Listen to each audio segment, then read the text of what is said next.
अस्सलाम वालेकुम everyone, welcome back to my channel. I hope आप लोग सब ठीक होंगे। मैं भी बिल्कुल ठीक। और यहाँ ना मैं अभी अपने रूम में आई थी, तो मेरे रूम की विंडो से मुझे आवाज़ आई ना कि बर्फ़ की सफाई हो रही है। तो मैंने कहा चलो आप लोगों के लिए क्लिप्स ले लूँ कि देखिए किस तरीके से इतनी सर्दी में इस वक्त -22 था और किस तरह से ये बर्फ़ को साफ़ कर रहे हैं। यहाँ पर लोग अपने अपने कामों में देखिए किस तरह लगे रहते हैं, मौसम कैसा ही क्यों ना हो।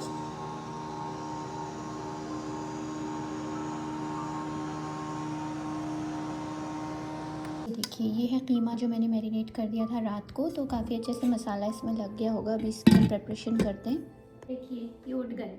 इनको जैसे पता चल जाता है कि मम्मी किचन में काम करने जा रही हैं और मुझे उठना है। हाबिल की अब माशाल्लाह एज ऐसी आ गई है कि उनको हर वक्त अटेंशन चाहिए। जब भी वो उठे हुए हैं तो उनको आपको देखना है, कोई ना कोई उनके साथ होना ज़रूरी है। तो ऑफ़ कोर्स वो मैं ही होती हूँ, क्योंकि हना को हम बिल्कुल भी नहीं ये फ़ोर्स करते हैं कि तुम्हें हाबिल के साथ खेलना है या तुम्हें उसके साथ बैठना है, क्योंकि उसकी अपनी लाइफ़ है। जब वो अपनी मर्ज़ी से चाहती है तो उसके साथ खेल लेती है, वरना हम खुद से कभी उसे नहीं कहते हैं।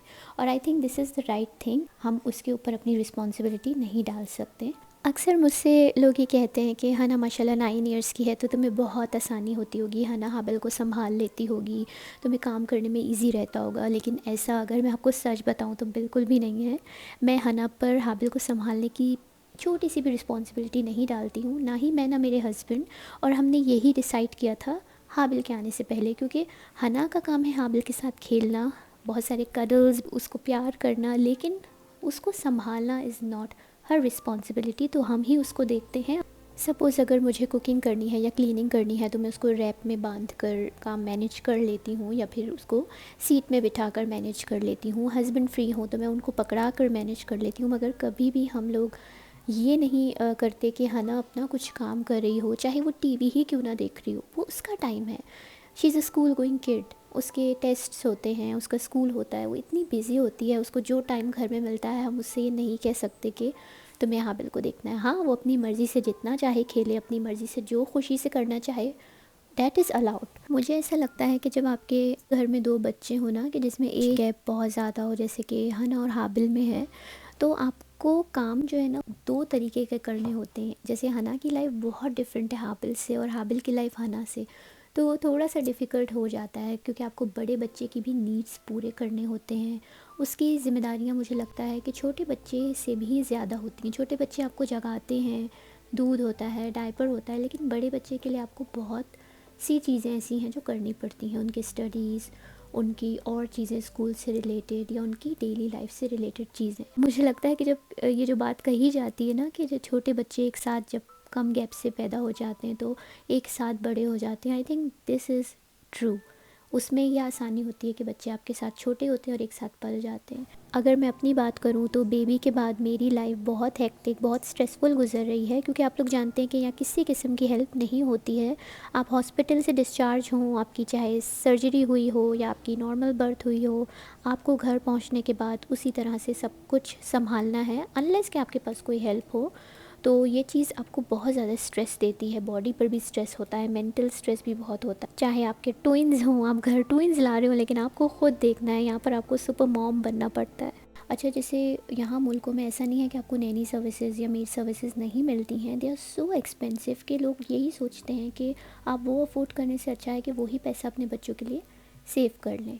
और यहाँ ऐसी औरतें मैं जानती हूँ जिनके 3-3 4-4 छोटे छोटे बच्चे हैं, they are managing it beautifully. और आई थिंक यहाँ रहने का यही फ़ायदा है कि यहाँ की ज़िंदगी आपको बहुत इंडिपेंडेंट बना देती है। पाकिस्तान में मुझे लगता है कि बच्चे रेस करना बहुत ही आसान है, क्योंकि वहाँ पर फैमिली सिस्टम बहुत स्ट्रॉन्ग होता है, मतलब पूरी फैमिली करीब करीब ही रह रही होती हैं, और साथ ही मेड भी बहुत आसानी से सभी घरों में होती है। नॉट ओनली इन पाकिस्तान, बल्कि अब तो मिडल ईस्ट के भी बहुत कंट्रीज़ में सुनने में आता है कि मेड रखी हुई है हर घर में, चाहे दुबई हो, सऊदी अरेबिया। मेरी अपनी बहन मिडल ईस्ट में होती है, उसने क्लीनिंग के लिए और अपने बच्चों को देखने के लिए मेड रखी हुई है, तो इसलिए मिडल ईस्ट में भी ज़्यादातर अब मेड्स आसानी से मिल जाती हैं। मैं यही कहूँगी कि जिनको भी फैमिली सपोर्ट मिला हुआ हो, या मेड सर्विसेज जैसी या नैनी सर्विसेज जैसी सहूलत मौजूद हो, तो उनको बहुत ज़्यादा थैंकफुल होना चाहिए, क्योंकि जब इस तरह की हेल्प आपके पास होती है ना, तो आप उसको वैल्यू नहीं कर रहे होते हैं। और जब ये चीज़ें आपकी ज़िंदगी में ना हो तो फिर पता चलता है कि लाइफ कितनी स्ट्रेसफुल हो सकती है। छोटी सी हेल्प भी ना बच्चों के साथ बहुत बड़ी नेमत है। तो यहाँ पर देखिए बारिश हो रही है और हाबिल बारिश एंजॉय कर रहे हैं। है तो सर्दी आज यहाँ पर 1 है टेम्परेचर और बर्फ़ मेल्ट हो चुकी है रोडों की। और हम लोग जा रहे थे हना की फ्रेंड के लिए, हमें गिफ्ट रैप लेना था इसलिए हम निकले थे। Habil, are you enjoying the rain? तो यहाँ पर बस नेक्स्ट डे था हना की बर्थडे फ्रेंड का, उसको उसके घर जाना था पार्टी में, तो मैं यहाँ पर फ्रेंड का गिफ्ट पैक कर रही थी। और ये मंथ जो है ना बड़ा स्पेशल है क्योंकि इसमें मेरी हना की बर्थडे आती है and she is my first born. तो वो जो एक है ना एक अलग ही एक चीज़ फीलिंग होती है जब दिसंबर आता है, तो हमेशा एक एक्साइटमेंट होती है। और इस बार एक्साइटमेंट थोड़ी सी डबल इसलिए क्योंकि मेरा जो बेटा है वो 6 मंथ्स के हो जाएंगे अभी इंशाल्लाह दिसंबर में। तो उसकी अलग एक्साइटमेंट है कि उनका हाफ बर्थडे भी सेलिब्रेट करना है हमें फैमिली में। टाइम इतना ज़्यादा तेज़ जा रहा है ना कि बिल्कुल 6 महीने किस तरीके से गुजरे कुछ भी पता ही नहीं चला, दिन रात का कुछ पता नहीं चला। Still the routine is not proper अभी सेट नहीं हुआ है बिकॉज ऑफ कोर्स हाबिल अभी इतने बड़े नहीं हुए हैं। मुझे याद है हना का भी रूटीन बनते बनते टाइम लगा था almost 7 months 8 months. I really like the car. हना ने बोला उसके फ्रेंड को कैट पसंद है तो इसलिए मैंने लिया ये वाला। और देखिए कैसे शिमर है इसमें। चलो इसको रखते हैं।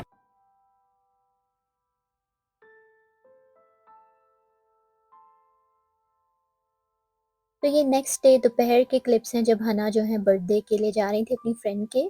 और यहाँ पर फिर आप देख सकते हैं कि मैं चेक कर रही थी कि चावल कितने ड्राई हुए हैं क्योंकि मैंने हाबिल के लिए पहले ट्राई के लिए बहुत कम क्वांटिटी में घर में ही होममेड सीरियल बनाया था राइस का, तो अभी मैं उसको ज़्यादा क्वांटिटी में बना रही थी। तो आप लोगों के साथ ज़रूर शेयर करूँगी नेक्स्ट वीडियो में इंशाल्लाह कि मैं किस तरीके से ये बना रही हूँ ताकि जो भी होममेड अपने बच्चे को देना चाहें वो इसको फॉलो कर सकते हैं। तो यहाँ बस अभी मैंने जार भर के रखा है मसूर की दाल का क्योंकि काफ़ी दिन से मसूर की दाल घर में नहीं थी। इतनी दफ़ा बाहर निकलना हो रहा था और यही भूल रही थी मैं, जबकि ये हना की फेवरेट दाल है। अच्छा इसके साथ ना ये आता है शान का मसाला दाल के साथ। एक दफ़ा मैंने ट्राई किया था, बहुत ही बद जायका बनी थी। और यहाँ पर मैंने दाल चढ़ा दी है ताकि हना स्कूल से आकर हना के लिए प्रॉपर खाना हो। अगर खाना प्रॉपर नहीं होता ना तो फिर बच्चे उल्टे सीधे जंक खा लेते हैं। मुझे केस अपने फ़ोन के चेंज करने थे तो मैंने ये केट्स पेट का, तो मैंने ये लिया। एक तो ये पिंक कलर में लिया, देखिए शिमरी शिमरी, क्योंकि आजकल ना हाबिल मेरे फ़ोन केसेस बड़े गौर से देखता है। कभी मैं हाथ में पकड़ी हूँ तो इनकी नज़र जाती है, तो इसलिए एक तो शिमरी लिया और एक मैंने ये लिया। ये भी बहुत ही प्यारा लग रहा है मुझे। और इस वक्त भी हाबिल जो है गौर गौर से देख रहे हैं। Which one do you like Habil? Which one do you like? This one? This one? तो ये देखिए ये इसमें अटैच होगा पीछे गाना। तो यहाँ पर ये दिया हुआ है, स्पार्कली है ना ये। And the second one is this. ये भी बहुत खूबसूरत लग रहा है, लाइक लुक एट दिस। और ये साइड में इसका ब्लैक कलर भी बहुत प्यारा है और इसका ये भी बहुत हसीन है। तो हम ये वाला लगाते हैं अभी क्योंकि हना कह रही है ये वाला, तो हम ये वाला लगाएंगे। नेक्स्ट टाइम ये लगा लेंगे। हाँ बिल्कुल, शिमर शिमर पसंद है और हना को ये पसंद है।